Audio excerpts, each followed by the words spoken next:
most important thing is to be able to define which ones you can come to an intelligent decision on and which ones are beyond your capacity to evaluate. You don't have to be right about thousands and thousands and thousands of companies.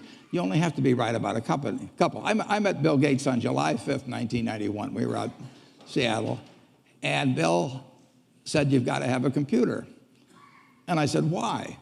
And he said, "You can do your income tax on it." I said, "I don't have any income. Berkshire doesn't pay a dividend." He said, "Well, you can keep track of your portfolio." And I said, "I only have one stock." I said, and he says, "It's going to change everything." And I said, "Well, will it change whether people chew gum?" And he said, "Well, probably not."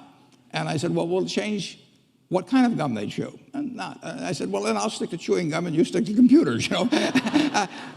I don't have to understand all kinds of business. There's all kinds of business I don't understand. But there's thousands of opportunities there. I did understand the Bank of America, and I'll be able. I'm able to do that. I'm able to understand some given percentage. But Ted Williams wrote a book called The Science of Hitting, and in The Science of Hitting, he's got a diagram, shows him at the plate, and he's got the strike zone divided into 77 squares, each the size of a baseball. And he says, if I only swing at pitches in my sweet zone, which he shows there, and he has what his batting average would be, which is 400. If he had to swing at low outside pitches, but still in the strike zone, his average would be 230.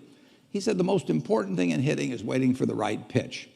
Now, he was at a disadvantage because if the count was 0-2 or 1-2 or so on, even if that ball was down where he was only going to bat 230, he had to swing at it.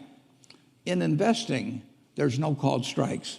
People can throw Microsoft at me and you name it, any stock, General Motors, and I don't have to swing. And nobody's going to call me out on called strikes. I only get a strike called if I swing at a pitch and miss. So I can wait there and look at thousands of companies day after day, and only when I see something I understand and when I like the price at which it's selling, then if I swing, if I hit it, fine. If I miss it, it's a strike. But it's an enormously advantageous game.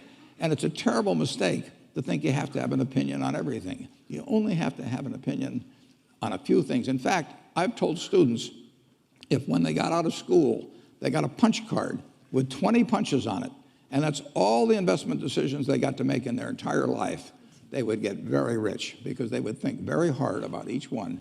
And you don't need 20 right decisions to get very rich. 4 or 5 will probably do it over time. So I don't worry too much about the things I don't understand. If you understand some of these businesses that are coming along and can spot things on, if you can spot on Amazon, for example, I mean, it's a tremendous accomplishment what Jeff Bezos has done. And I tip my hat to him. He's a wonderful businessman. He's a good guy, too.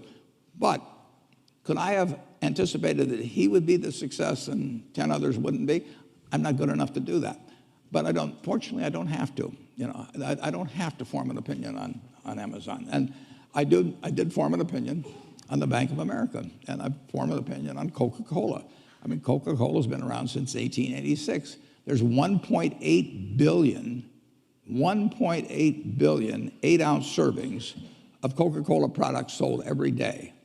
Now, if you take 1 penny and get 1 penny extra, that's $18 million a day. And 18 million times 365 is 7 billion, 3 less 730 billion, or $6,570 million. So annually, $6,570 million from 1 penny. Do you think Coca-Cola is worth a penny more than Joe's Cola? I think so. So, and I've got about 127 years of history that would indicate it. So those are the kind of decisions I like to make. And you may have an entirely different field of expertise than I would have, and probably much more up to date in terms of the kind of businesses that we're seeing evolve. And you can get very rich if you just understand a few of them and understand their future. But